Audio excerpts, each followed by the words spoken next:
Hello, and welcome back to the channel. Let me ask you this. Have you ever found yourself caught up in the complexities of life, overwhelmed by the distractions and attachments that cloud your judgment? Have you ever wondered if there's a way to break free from these attachments and see things as they truly are? Today, we are going to explore one of the most profound teachings in Buddhist philosophy, the Heart Sutra, and delve into how it illuminates the path to wisdom and compassion, guiding us on how to transcend suffering. The Heart Sutra, also known as the Prajna Paramita Tridiya Sutra, is one of the shortest yet most powerful texts in Mahayana Buddhism. Despite its brief length, it encapsulates the essence of Buddhist wisdom, particularly the concept of emptiness, or shunyata, which is central to the teachings of the Buddha. But what does emptiness really mean? How can understanding this concept help us overcome the attachments and illusions that bind us to suffering? And how does the wisdom of Avalokiteshvara, the Bodhisattva of compassion, tie into this teaching? Let's break it all down and uncover the profound layers of meaning embedded in this ancient text. The Heart Sutra begins with the words, Avalokiteshvara, the Bodhisattva of compassion, when practicing the profound perfection of wisdom, saw that the five aggregates are empty and thus relieved all suffering.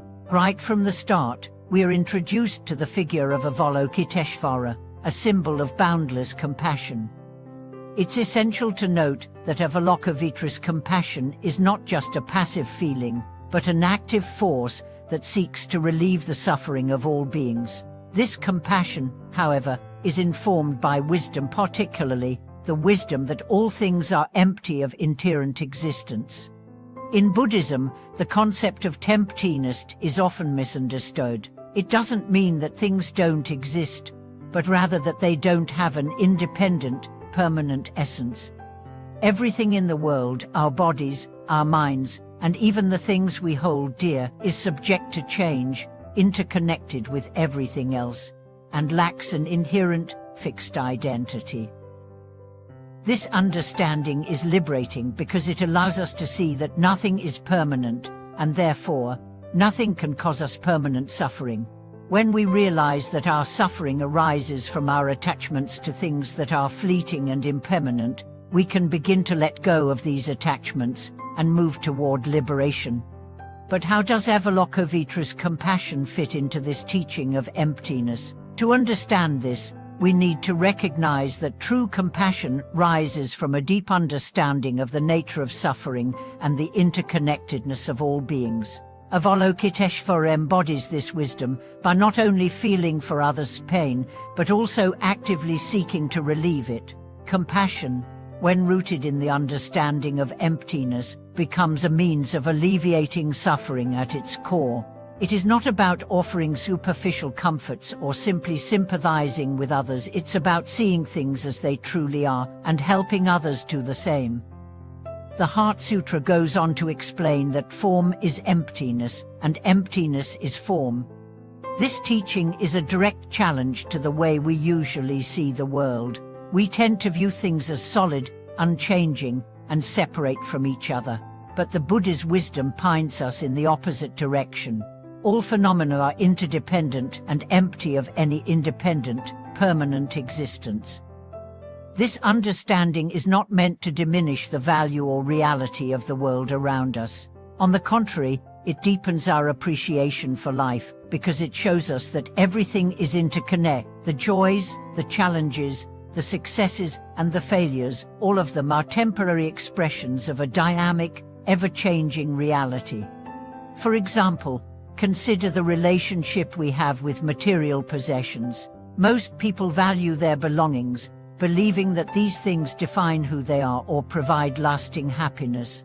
However, when we understand the nature of emptiness, we see that these possessions are not inherently valuable in themselves. Their value comes from the attachment we place on them, the meaning we assign to them. By recognizing their emptiness, we can begin to release our attachment and experience freedom from the constant craving for more.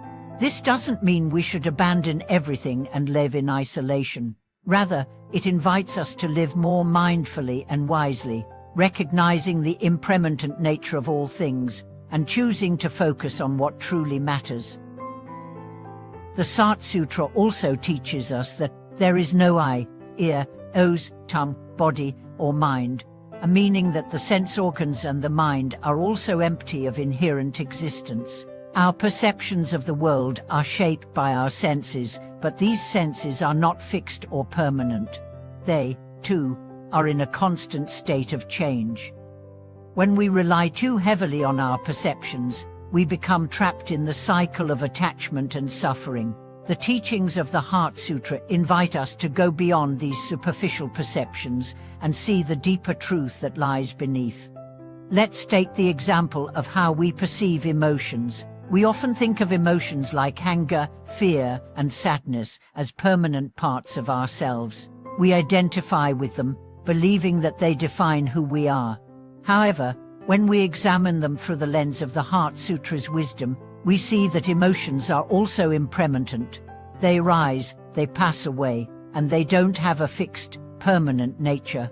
By understanding this, we can begin to detach from these emotions instead of being consumed by them.